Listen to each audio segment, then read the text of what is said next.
In the frozen silence of the northern forests, a man wandered, tired, lost, and hopeless. He had been walking for hours, with no food, no fire, and no sense of direction. His name was Ethan, a traveler who took the wrong path and ended up where no man should be. As the night grew colder, Ethan knew that if he didn't find shelter soon, the forest would claim him. Then, from behind the swirling fog, came a sound. A low growl. Two eyes watched him from the trees. A wolf. Huge, silent, and wounded. Ethan froze, his heart pounding in his chest. He instinctively picked up a heavy stick, ready to defend himself. But the wolf didn't move. It just stared. And then it whimpered. Something in those eyes wasn't anger. It was pain. Slowly, Ethan lowered the stick. He saw the wolf's leg, bleeding and caught in an old, rusted hunter's trap. He hesitated. One wrong move, and he'd be dead. But something deep inside, a flicker of compassion, told him to help. Easy, he whispered, his voice trembling in the frigid air. I'm not here to hurt you.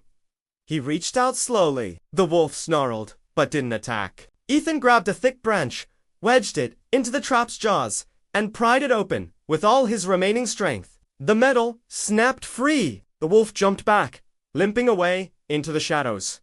Ethan sighed, exhausted, and fell to his knees. He had no idea that this one act of kindness would change his fate forever. The night passed, somehow. When Ethan opened his eyes the next morning, he wasn't alone. The same wolf sat just a few feet away, watching him silently.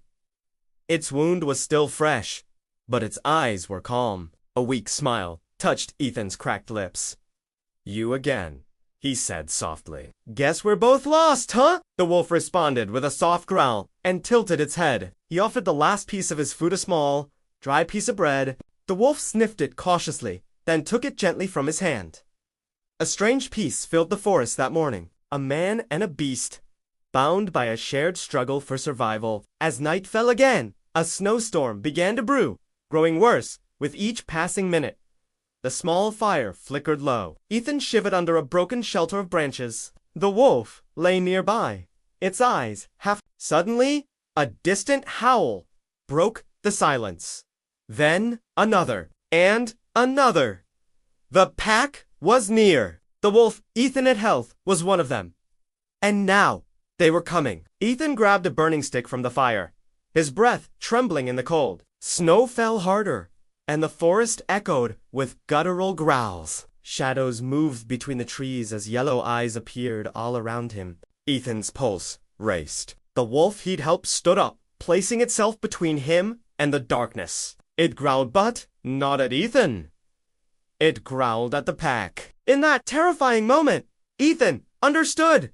The wolf was protecting him. The pack emerged from the trees, teeth flashing in the firelight. But the wounded wolf lunged at them, fighting back fiercely to defend its new companion. Snow turned red. No! Stop! Ethan shouted. You'll die! But it was too late! The pack scattered into the darkness, and the wolf collapsed in the snow. Ethan knelt beside the fallen wolf, tears freezing on his face. He tore a strip from his own jacket and wrapped the wound tightly. You saved me, he whispered. I won't leave you. He lifted the heavy animal onto his back and trudged through the storm, step by painful step, until he stumbled upon an old wooden cabin deep in the forest. Inside, he laid the wolf near the fireplace and coaxed the embers back to life. Hours passed. The wolf barely breathed. Then, its paw twitched. Its eyes opened slowly, reflecting the warm glow of the fire. A genuine smile spread across Ethan's face. Welcome back, my friend, he said softly. That night, a friendship was born not of words, but of loyalty, forged in the harshest of conditions. But deep in the woods, another set of eyes watched the cabin through the falling snow. Something far more dangerous than wolves was lurking. Because in this forest, nothing happens by accident. To be continued. Thank you so much for watching. If you want to find out what happens next, make sure to subscribe to the channel. Wolf and Man Part 2 is coming soon. You won't want to miss it.